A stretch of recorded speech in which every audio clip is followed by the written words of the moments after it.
maayirka degmada Celifina gobolka Sanaag Maxamed Aadan Digaal ayaa maanta si rasmi ah ugu kala wareejiyay xogayihii hore dawladda hoose degmada Celifin Faysal Cabdullaahi Warsame iyo xogayaha cusub ee xilkan loo soo magacaabay Cabdicasiis Salebaan Ismaaciil.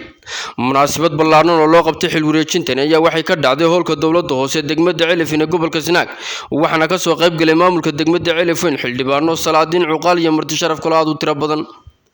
ugu horreyn waxaa halkaasi ka hadlay maayirka degmada Celifin Maxamed Aadan Digaal ku xigeenkiisa Maxamed Jaamac Liibaan Hindi xildhibaano salaadiin cuqaal iyagoo dhammaantood soo dhaweeyay xogayaha cusub sagootiyeen xogayihii hore. maanta ay taariikhdu tahay 10kii bishii 10aad 2021 waxaan halkan xilka ugu kala wareejinaynaa xogayihii hore degmada Celifweyn mudane Faysal Cabdullaahi Warsame iyo xogayaha cusub ee degmada Celifweyn mudane Cabdicasiis Salebaan Ismaaciil. anagoo gudanayna xilkii qaranka fulinayna awaamirta dawliga xogayihii hore runtii muddo kooban ayaan wada shaqeynay 4 bilood kaliya ma wahayn xogaye ee wuxuu ahaa oday. xogayaha cusub ee maanta xilka aan ku wareejinayo Cabdicasiis waxaan leeyahay ku soo dhawow degmada Celifweyn, ku soo dhawow dawladda hoose, ku soo dhawow shacabkaagii. waanu ku soo dhaweynaynaa, waanu kula shaqeynaynaa. maanta waxa weeyaan waa xaflad loo sameynayo xil wareejin xoghayihii hore ee degmada Celifweyn Faysal Cabdullaahi Warsame iyo xoghayaha cusub ee degmada ee wasiirka arrimaha gudaha soo magacaabay Cabdicasiis Salebaan Ismaaciil. xoghayihii hore waxaan leenahay waa sagootin. xogayaha cusub xilka lagu idmaday ee aad qabatay Allah ku fududeeyo. Faysal xogayihii hore ee degmada Celifweyn waayo waxaan waaya araga wuxuu ahaa nin waqti badan soo shaqeeyay.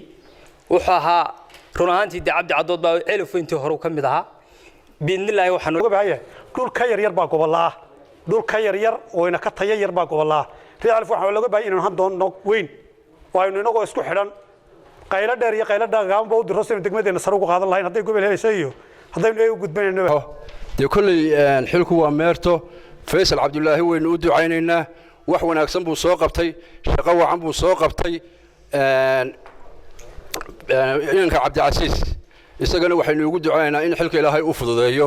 aad iyo aad baan ugu faraxsanahay inaan ka soo qayb galo xafladan ay kula kala wareeyeen xogiyihii hore ee Faysal Cabdullaahi iyo Cabdicasiis. Faysal labada xogayaba laba nin oo aanu saaxiibnahay weeye.